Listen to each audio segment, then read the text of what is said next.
The left one was our original photo. The right one, it's the final monochrome portrait photo. I genuinely love a good monochrome portrait photography. So today I'm going to show you how to do that in Silkypix Developer Studio Pro. As you know, the Silkypix has two specific tools, one for portrait and one for specifically for black and white. So we're going to combine both of them together into one.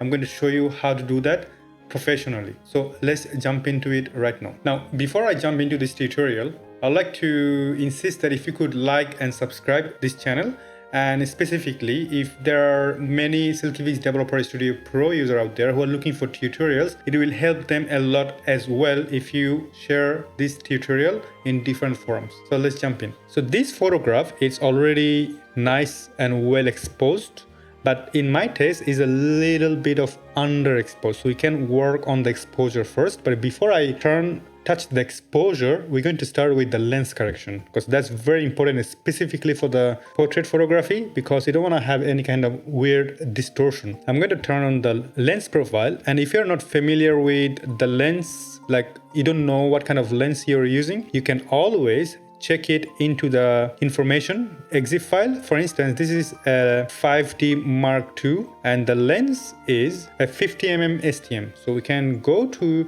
the manufacturer lens and look for Canon and then look for the lens in the list. So 50mm 1.8 STM, that's the one that we're looking for. So there you go, that's the one. They all look same, 50mm 1.8 STM. They're not significant change because the lens is already phenomenal enough. So I'm going to close that tab, and then what I'm going to do, I'm going to work on the shadow. So I'll click on color dodge HDR and then try to bring as much detail as I can. As you can see that it started to get some more exposure, which is amazing. So that's that. But usually I start with the white balance, but because it's going to be a monochrome photography, so I can even do it later than at the beginning. So I'm gonna do that now and play with the skin color tool.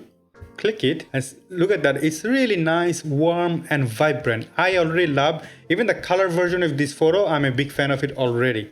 But we are looking for a monochrome photography, so we're gonna go there later. So I'm gonna stick with as it is. I'm not gonna touch it. You have two options to do monochrome photography in Silkypix Developer Studio Pro.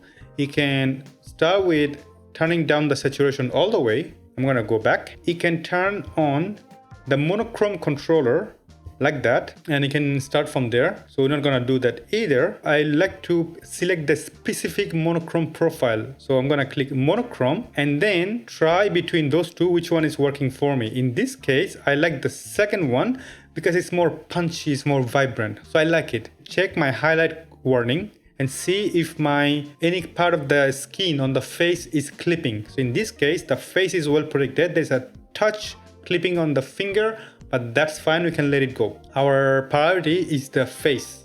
That's the biggest priority. So that's the step number one we've done. Step number two would be, always in a portrait, eye should be the powerful main subject. So we're gonna work on the eye. So I'm going to turn on the partial controller, click the brush, make the photo a little bit bigger so that I can brush where I can. Make the brush a little bit bigger, not too much, just a touch.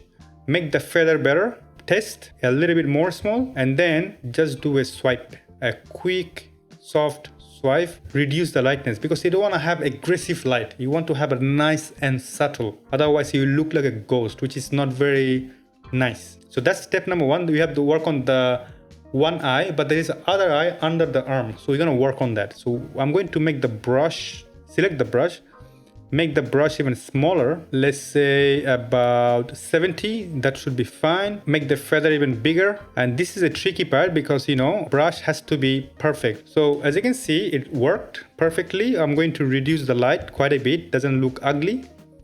Maybe I can add a little bit more brush in the end like that. Use the eraser to fine tune it, turn it off. Let's see the result. So I'm gonna click it, close it completely, and look at it. So I'm gonna zoom out. As you can clearly see, the eye is well focused, well exposed. That's exactly what we want. We are already off to a phenomenal start, but it's not done yet. So you're gonna play with the monochrome controller. Select the lightness, then you have to unselect the develop as a monochrome. Although it's a monochrome photography, but I would like to have my filters working properly. I will show you exactly what I mean by that. First of all, the lip and the nails and some part of her dress is red, somewhere in that range. So we're gonna play with that, see what it's giving us. As you can clearly see, it's giving a different kind of artistic look. So I'm gonna push it up just a bit. Then same with the yellow, see what it's giving. What it's doing is making the background darker. That's perfect actually, this is exactly what we want. We're gonna see the greenery, so make it even darker. Now I'm gonna play with the red. So red is where our lip is. You can either make it darker to make it stand out or make it quite subtle. So in this case, I'm going to make it a little bit darker so that it stands out a little bit, but also showing a little bit of part of the shadow, which is really nice and beautiful. Now, same thing we're gonna do.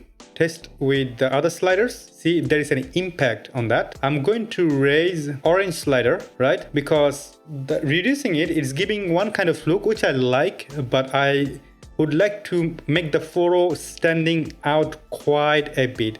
And also it's impacting the orange sun on her hair, and that makes the photo look beautiful, and that is exactly what we are looking for. Now, before I apply a filter on it, I'm going to take a look at before and after. So that's our original photo.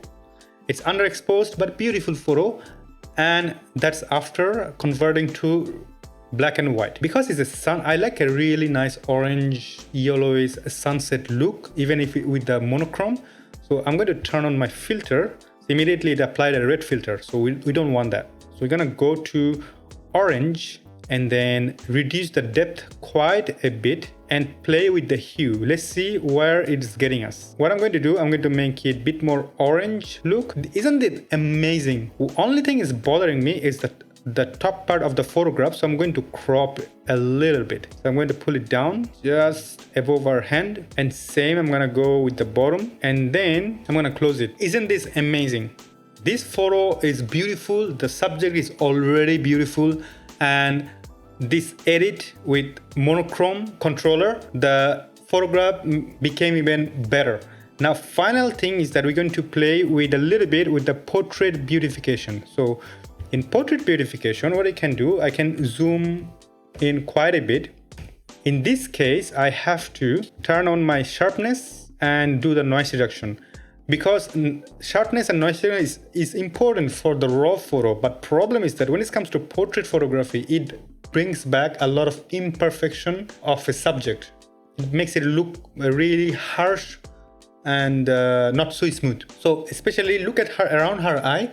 Like, we as a human being are not perfect. We are beautiful in our own way, but for the commercial photography, you need to pay attention to certain things. So this is one of them. So what are we going to do? We're going to, first of all, pull down a little bit so that we can clearly see what's going on. I'm going to reduce the clarity just a notch, you can already see that the photo became quite soft just with one little slider. Only thing you have to do is to reduce the clarity, but not too much though. I'm gonna add a little bit clarity so that it's just enough. We have done it. Step number 2, in the portrait beautification, I'm gonna stick with range of effect small so that it has a nice fine smoothing, and then add effect about, I say about 11. I'm gonna take a look, let the software render, and then you can see that it's just fine. I'm happy with the result. The final thing you can do, especially in this area, because you don't wanna add too much global effect. Maybe I can go crazy a little bit, but not too much, do you know what I mean? So in this case, just a particular portion of the eye, I can bring the spotting tool, I can bring it next to her eye right there, and then change it to thin pen, use the auto erase, and right there, see what is going on. And I can clearly see that it did a phenomenal job, and I'm not going to touch it anymore because this is a beautiful, beautiful subject, and this is a beautiful photography already. Final thing left is to show you left and right, before and after. So are you ready for it? I'm gonna make it smaller. I'm going to close all the tools next to me, and then what I'm going to do, I'm going to bring it on the side, open it, pull it next to it. I'm going to reset the right one. So check this one out. Isn't that amazing? I'm going to make it full screen so that you can clearly see what's going on. So that's The left one was our original photo. The right one, it's the final monochrome portrait photo. I am personally very well satisfied with the result. I hope you are too. If so, please do like and subscribe, and please also share with the folks who are using Silkypix Developer Studio Pro. And only thing I can say right now, I wish you all the best and have a wonderful day. Bye bye.